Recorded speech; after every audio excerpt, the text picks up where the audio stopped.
অতীত ভুলতে কিংবা অবসরে বিনোদন নিতে যারা সম্পর্কে জড়ায় তারা বিপজ্জনক। এরা নিজের সুবিধে আর স্বার্থ ছাড়া দ্বিতীয় কিছুই ভাবে না। নিজেরা ভালো থাকতে দিনের পর দিন অন্য কারোর সময় এবং অনুভূতি ব্যয় করিয়ে তাকে প্রচণ্ড নিঃস্ব করে দেয়া এদের কাজ।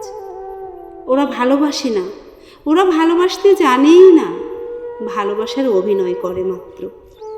অবসরে নিজের নিঃসঙ্গতা দূর করতে এরা মানুষের আবেগ এবং বিশ্বাস নিয়ে খেলা করে।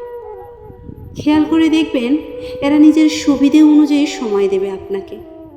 আপনার মন খারাপ, একাকিত্ব কিংবা প্রয়োজনে এদের নাগাল পাবেন না কখনো। আপনার অনুভূতি সময়কে ব্যবহার করে যখন এরা আপনার প্রতি আগ্রহ হারিয়ে ফেলবে, তখন আপনাকে অ্যাভয়েড করা শুরু করবে। প্রচণ্ড লেভেলের মাইন্ড গেম খেলে এরা।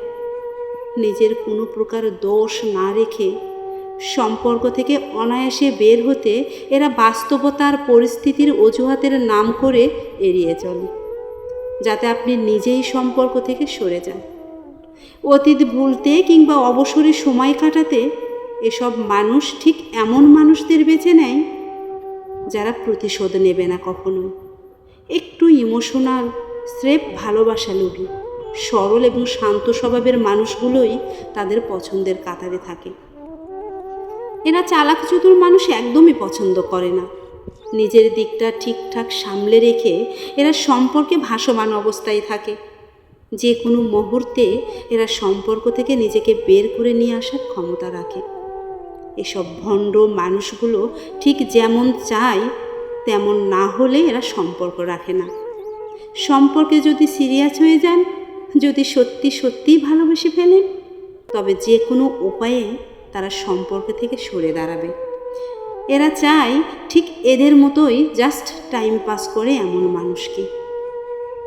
সিরিয়াস হয়ে গেলে বাস্তবতা, পরিস্থিতি আর পরিবারের অজুহাত দিয়ে এরা সম্পর্ক থেকে মুহূর্তেই সরে দাঁড়ায়। আপনার প্রয়োজন ফুরিয়ে গেলে এরা ছোটে নতুন কোনো টার্গেটে, নতুন কারোর কাছে। এরা কারোর জীবনে স্থায়ী হয়ে আসে না। তাই এসব মানুষদের কাছ থেকে সাবধান থাকবেন।